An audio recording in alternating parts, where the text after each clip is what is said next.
house we built. All right, we got more coming up here on Y100.5, so stick around with us. But she showed up, and I'm glad she got here.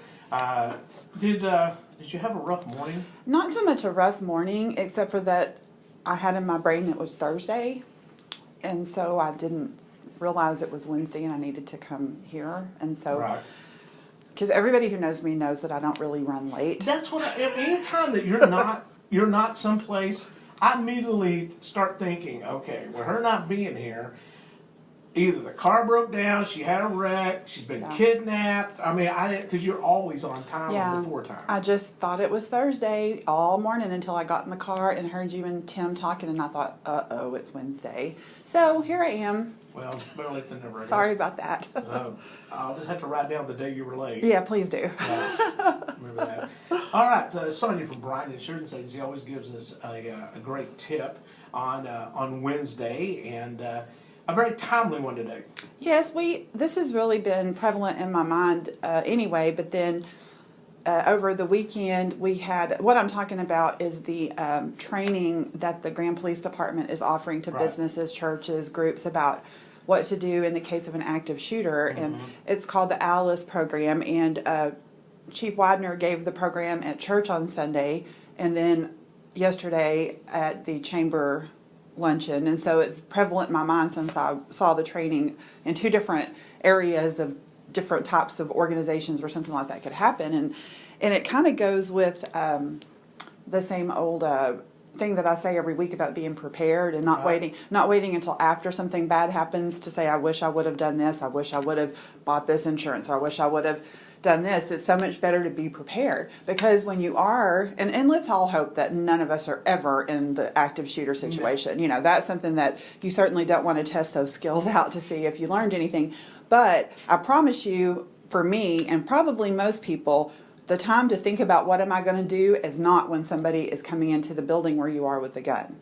No, you've got to have a plan, as they say. Right. And I like what Chief Widener was saying about being proactive during an active shooter situation, not being a sitting duck. Right, and one thing I do want to say is that if you have a business, church, organization here in Graham, the police department is offering to bring this training to your business for no cost. So you just need to talk to them and get on the schedule.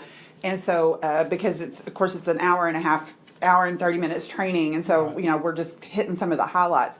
But one of the things that really sticks out is what they taught all of us in school. Of course, we're expecting a tornado, that kind of thing. But whenever there's something that goes on, people tend to just stop and cover their head like we did when we were kids at the tornado drill.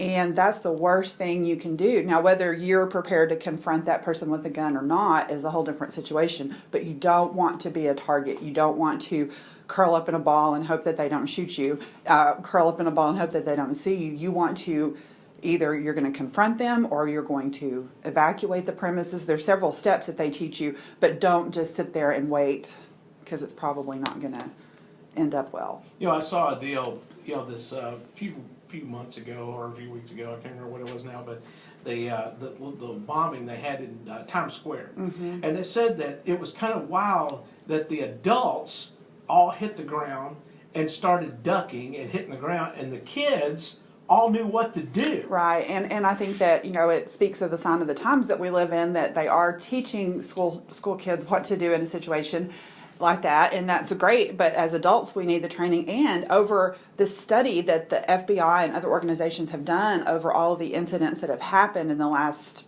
13 years, I think he said, of what they originally taught kids to do during an active shooter drill has evolved and changed, because they have watched these things, watched what usually happens. So again, if you want more information, you can go online and just Google the ALICE, ALICE, active shooter training. And I highly recommend, if you have a business here in town or your church or your organization, have the police department come in and talk to your people, because it's a little different for each. For example, the training at the church was a little bit different than the training at the chamber, because it depends on where you are. And they will help you put together a plan for your people to keep your people safe. And another thing that I thought was really interesting. The majority of active shooters incidents happens in a business, not a church, not a school. But we hear about the church and school because that's horrific, of course. But anybody in a business, anybody could be a potential target. You just don't know. Yeah, I mean, because Chief White was saying, a lot of people hold grudges or feel like that they're getting even or whatever the case may be. We totally understand people are having problems in their lives and things like that, and sometimes they're pushed over the edge. But yeah, it happens in the workplace, and so people need to be prepared. Yes. Just in case, you know. Yes, be prepared. That's. I guess I would have made a good Boy Scout. Probably not really, because I don't like to camp out. But I do like to be prepared. I think it's important to plan ahead, so that when something bad happens, you're ready. You know, in your brain will just go into motion of what you're supposed to do without the panic. Hopefully. So if you need to get that program, you can contact Chief Widener at the Graham Police Department. He'll be more than happy to come and present this program to your business, church, school, or wherever you may be. And I know that you work at an insurance agency that there's a lot of opportunities for folks to be upset maybe about something or that's true. Whatever. And so you really have to be very careful when you're in a business, no matter what kind of business Right. it is. You have to be very careful and prepared. And I would suggest that as an employer, and maybe have a time, sit down with all your employees, have a talk with them, and tell them that, hey, just in case something has happened, put together something. Right. And, as an insurance agency, people think about us after something bad has happened. But in reality, we want to keep people safe. We want people to have financial stability in the things that are important to them that they can't replace if something bad happens. But it's always best if you can prevent something from happening, the better.